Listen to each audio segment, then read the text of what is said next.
भ्रष्टाचार करून महाराष्ट्रात सत्तेवर आलेल्या महायुती सरकारकडून भ्रष्ट अधिकाऱ्यांची महत्त्वाच्या पदावर नेमणूक केली जाते। त्यातून पुन्हा भ्रष्टाचार सुरू असल्याची टीका माजी मुख्यमंत्री पृथ्वीराज चव्हाण यांनी केली। संपूर्ण जगाने महात्मा गांधींचं मोठेपण मान्य केलंय, पण पंतप्रधान नरेंद्र मोदी यांचं मानसिक संतुलन बिघडल्यानं त्यांच्याकडून महात्मा गांधींबद्दल वादग्रस्त वक्तव्य होत आहेत, अशा शब्दात पृथ्वीराज चव्हाण यांनी टीकास्त्र सोडलं।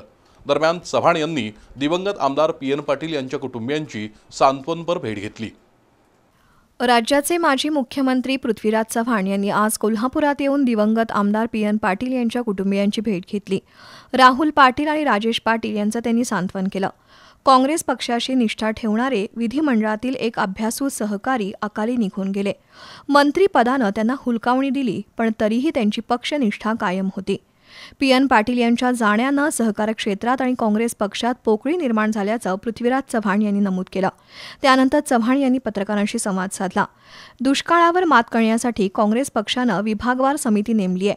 दुष्काळ निवारणासाठी आचारसंहिता शिथिल करावी अशी मागणी पृथ्वीराज चव्हाण यांनी केली।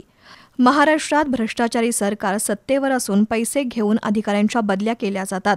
श्रीमंत लोकांसाठी वेगळा कायदा आहे, त्यामुळे आता जनतेनंच न्याय करण्याचं ठरवलं असून येत्या निवडणुकीत जनता राज्यात परिवर्तन करून दाखवेल असा दावा पृथ्वीराज चव्हाण यांनी केला। महाराष्ट्रामध्ये जे भ्रष्टाचारी सरकार कार्यरत आहे, आज अधिकाऱ्यांच्या बदल्या ज्या प्रकारे होत आहेत, ज्या प्रकारे पैसे देऊन चुकीचे अधिकारी चुकीच्या ठिकाणी उच्च पदावर येऊन बसत आहेत आणि सगळंच महाराष्ट्राचं राजकारण मुळातच सरकारच भ्रष्टाचारातून निर्माण झालेलं आहे आणि त्यामुळं संबंध राज्यामध्ये प्रत्येक विभागामध्ये प्रचंड मोठा भ्रष्टाचार चाललेला आहे। बदल्यामध्ये जे काही व्यवहार झालेले आहेत ते वसूल करण्याकरता सामान्य जनतेला पिडलं जातं आहे। त्याचंच उदाहरण हे पोर्शे गाडीचा जो अपघात झाला। श्रीमंत लोकांना वेगळा कायदा, गरिबांना वेगळा न्याय, हे आपण महाराष्ट्रात बघतोय आणि म्हणूनच हे भ्रष्टाचारी सरकार उलटून पाडण्याकरता या निवडणुकीमध्ये जनतेने निर्धार केलेला आहे। महात्मा गांधी यांच्याविषयी पंतप्रधानांनी केलेल्या वक्तव्यावरूनही माजी मुख्यमंत्री पृथ्वीराज चव्हाण यांनी प्रधानमंत्री नरेंद्र मोदी यांच्यावर टीका केली।